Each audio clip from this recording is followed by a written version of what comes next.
네, 반갑습니다. HR 레시피 채널. 오늘은 최근 사무직 노동조합의 설립과 관련된 이야기를 한번 나눠보고자 합니다. 먼저 장로공사님, 네. 최근 사무직 노조가 네. 좀 많이 생기고 있죠? 네네네.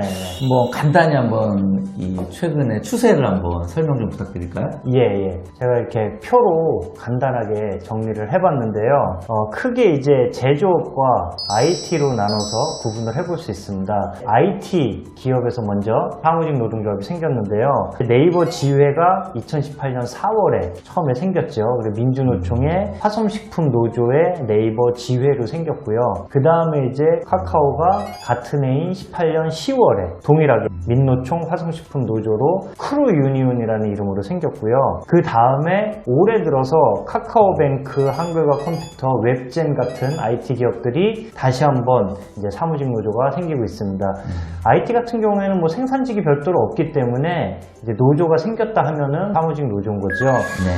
그 다음에 이제 제조업 같은 경우에는 올해 다 이제 설립이 됐는데, 제조업은 아시다시피 생산직 위주로 다 노동조합이 이미 설립이 돼 있는 상태에서 LG전자 사람 중심 사무직 노조라고 설립을 했고요.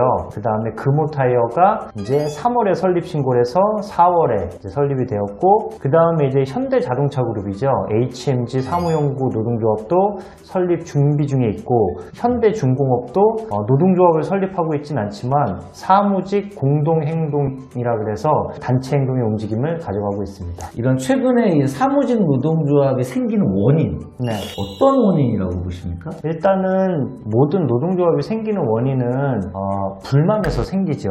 회사에 대한 뭔가 아쉬움, 불만에 생기는데, 지금 모든 공통된 노조의 특징은 그 차별, 공정성의 훼손이라는 큰 명제 하에 생기는 것 같습니다. 왜 우리가 다른 집단보다 이제 불리하게 처우를 당하느냐, 이런 얘기인 것 같아요. 그래서 이제 생산직 근로자에 비해서 이제 불리하다, 이제 이런 생각을 갖는 거죠. 그렇죠. 그래서 최근에도 성과급 지급률에 대한 이런 불만들도 대표적인 것 같고요. 이게 뭐 내부적인 거라면 외부적으로는 이제 다른 회사랑 비교하는 거죠. 그렇죠. 비슷한 규모나 뭐 비슷한 성과를 보인 다른 회사랑 비교했을 때 이제 우리 회사의 성과급이 적거나 이랬을 때 불만이 있는 것 같고요. 그리고 이거는 조금 다른 접근이긴 한데 저는 이 사회적인 변화와도 좀 연계되어 있는 것 같아요. 사회적인 변화요? 그러니까 실질 임금이 과연 최근에 어떻게 됐느냐.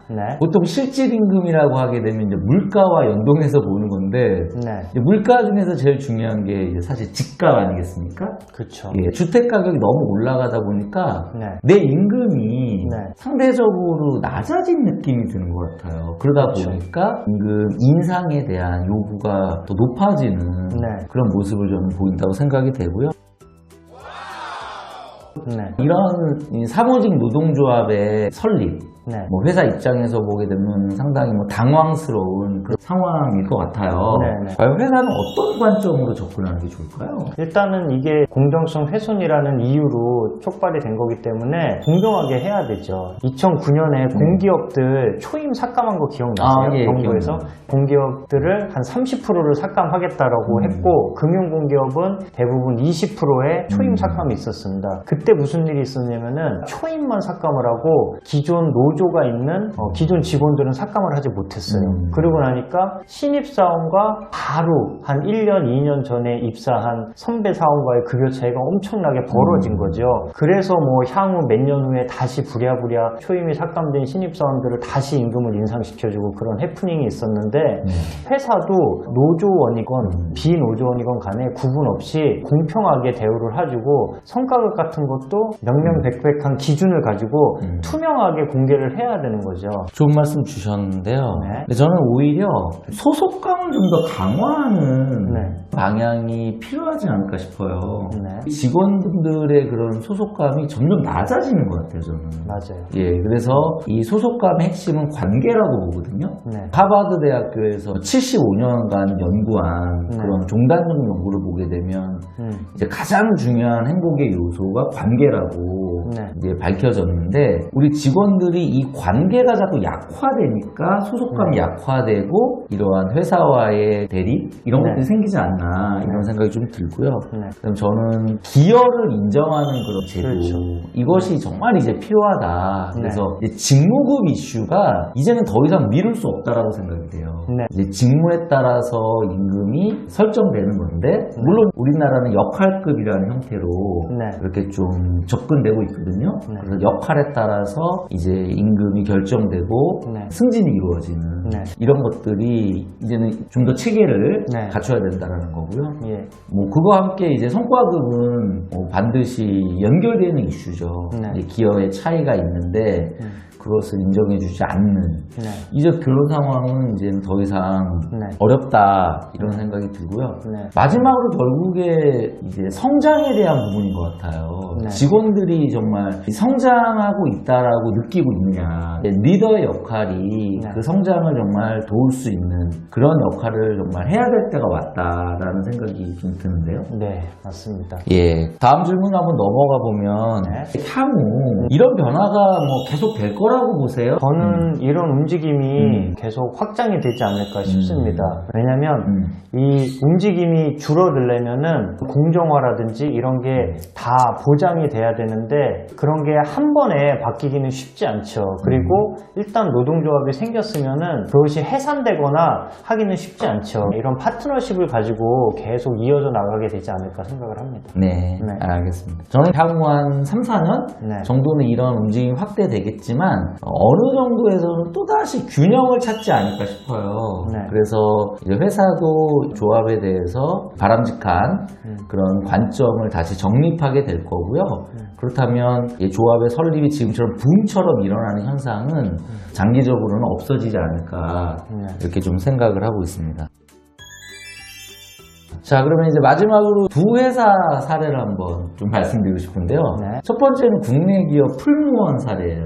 최근에 이제 풀무원이 이제 임금 체계를 역할급으로 성공적으로 변경해서 좀 화제가 좀 되고 있는데요.